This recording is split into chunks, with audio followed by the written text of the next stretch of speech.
Salut à tous, ici Common Num version 2020. On se retrouve aujourd'hui pour une toute nouvelle vidéo sur notre chaîne. Comme tu le sais, grâce à l'émergence du web et du digital, on a de nouveaux métiers sur Internet. Ces nouveaux métiers font partie du digital et ils sont nombreux. On a décidé aujourd'hui de vous faire une petite vidéo pour vous les présenter. Peut-être que ça t'aidera pour l'avenir. Nous allons commencer avec un Digital Brand Manager. Ce métier consiste à la valorisation de la marque ou d'une entreprise sur Internet et sur les réseaux sociaux. Il est responsable de sa notoriété numérique et de son e-réputation. Il est responsable de l'élaboration du plan stratégique de l'image digitale ainsi que le suivi de cette stratégie. Un chef de marque gère plus qu'un produit ou une gamme de produits. Il s'attache à ce que ces différents produits correspondent bien à l'identité, à la personnalité ainsi qu'aux valeurs de la marque. En clair, on peut retrouver comme différentes missions pour ce métier le fait qu'il anime le discours de la marque sur les médias sociaux, qu'il optimise la notoriété et qu'il acquérit du trafic, qu'il dirige le dispositif de crise digitale, qu'il développe et mesure la performance des actions, ou bien encore qu'il participe à la mise en œuvre du programme de marketing relationnel. Nous allons ensuite passer à un autre métier, celui du développeur web mobile. Le développeur web mobile crée des programmes informatiques spécifiquement dédiés à l'environnement mobile et nomade tels que les smartphones ou les tablettes. Il peut par exemple concevoir des applications mobiles, des sites internet ou des jeux vidéo. Sa première mission sera d'analyser les besoins de ses clients. Par la suite, il devra veiller au bon fonctionnement de son travail et agir en cas de problème technique. Il est à la fois créateur, technicien, artiste, décisionnaire ou bien même analyste, mais c'est avant tout un expert du monde du web mobile. Il travaille en étroite collaboration avec des designers, des chefs de projet et même des graphistes. Il se doit de faire preuve d'esprit d'équipe pour mener à bien ses projets. Nous allons passer maintenant à un traffic manager. Celui-là n'est pas très connu. Aujourd'hui, c'est devenu un enjeu majeur pour les entreprises. Le fait de rentabiliser leur site web. Ça tombe bien, le traffic manager est fait pour ça. Il est expert dans la gestion du trafic, ce qui permet d'accroître la visibilité, l'acquisition des contacts, mais surtout d'augmenter les ventes de l'entreprise. Ses missions, elles sont nombreuses. Il imagine et met en place une campagne publicitaire sur Internet. Il doit ensuite suivre les résultats en scrutant les clics des utilisateurs, le temps passé sur certaines pages, les mots indexés par les utilisateurs dans les moteurs de recherche. En tant que professionnel du web marketing, le traffic manager est un as du référencement payant, référencement naturel, de l'emailing, du display, des comparateurs de prix. Le Data Protection Officer est en charge de la sécurité des données de l'entreprise, peu importe son secteur d'activité. La quantité de ces données se multiplie constamment. C'est pourquoi le Data Protection Officer met en place des dispositifs informatiques de protection des données. A noter que le Data Protection Officer s'assure également de la conformité des données de l'entreprise, c'est-à-dire qu'il veille à l'utilisation légale des données recueillies par l'organisation pour laquelle il travaille. Ces missions sont très importantes, mais la principale consiste à s'ajuster aux nouvelles exigences réglementaires liées à l'évolution du digital, et notamment du RGPD, qui est le règlement général sur la protection des données.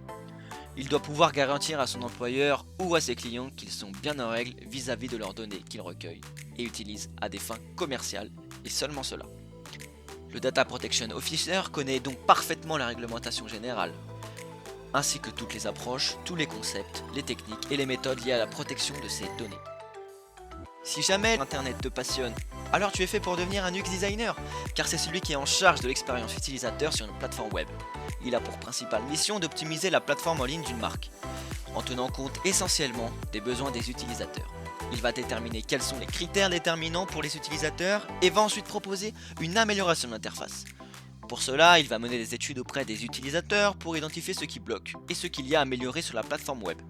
Grâce à cela, il travaille la visibilité, améliore la simplicité d'utilisation et facilite la confiance de l'utilisateur. Enfin, sa mission n'est remplie qu'une fois l'amélioration vérifiée. Après que la plateforme web ou l'application mobile ait été modifiée, son rôle consiste justement à en mesurer les résultats.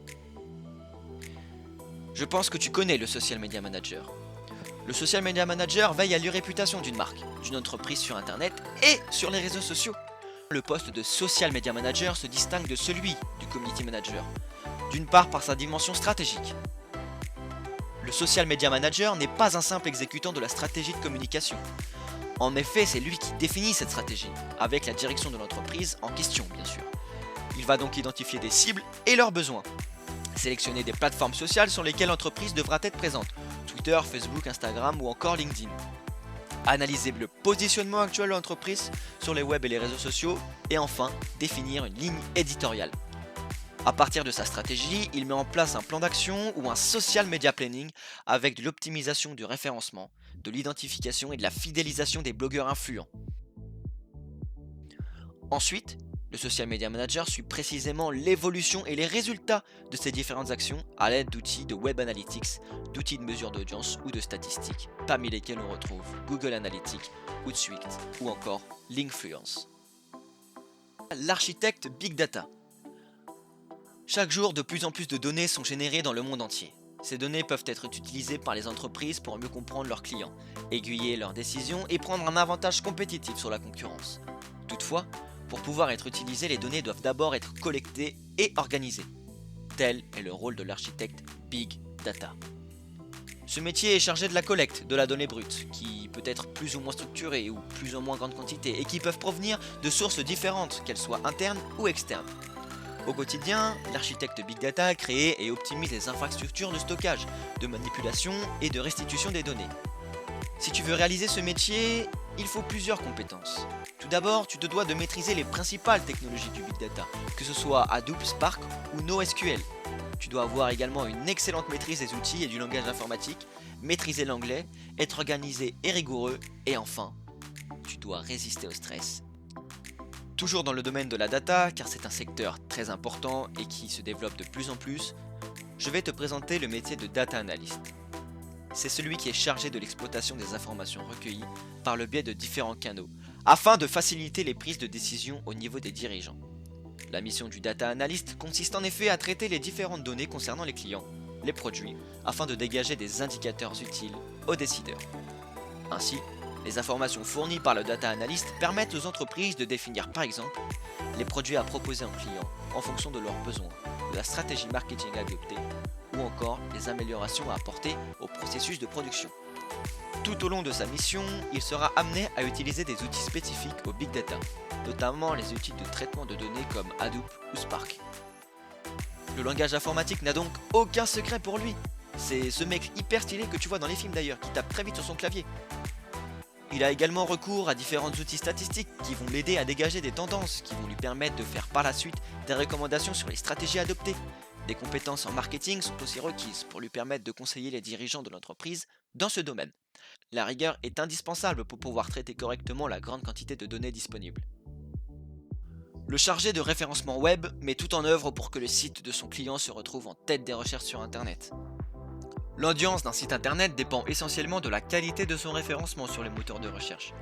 Lorsqu'on tape un mot-clé, le site en tête de liste sera beaucoup plus visité que celui qui arrive 2 pages plus loin. Le chargé de référencement web fait en sorte qu'un site internet apparaisse donc en tête des résultats des moteurs de recherche. Le référencement d'un site est calculé et organisé par le chargé de référencement qui identifie des cibles et des concurrents. Il veille au quotidien à l'évolution des algorithmes des moteurs de recherche. Il adapte ses pratiques en fonction de ces changements et des résultats obtenus. 3 qualités importantes pour devenir chargé de référencement web: analyser, organiser et adapter. Enfin, l'un des plus grands métiers du digital, c'est tout simplement le chef de projet digital. Son rôle est de mener une équipe. Cette dernière est composée de développeurs, de graphistes, de webmasters ou de rédacteurs. Il sera alors en charge de gérer et de mener à terme un très gros projet. Le chef de projet digital va donc dresser le cahier des charges, établir les spécificités techniques ou encore valider la ligne éditoriale. Il élabore le planning et le budget. Il estime avec précision les moyens et le temps de travail nécessaires pour chaque phase. Son travail ne se termine pas à la réalisation du projet. Il a pour mission le suivi et le bon fonctionnement de ses projets. Cela se fait en fonction des objectifs marketing établis bien avant la réalisation. Pour devenir chef de projet digital, il faut avoir la capacité de diriger une équipe. Il est important pour un bon pilotage de projet et pour booster ses collaborateurs. Comme son domaine est le digital, il doit maîtriser toutes les disciplines compromises dans ceci.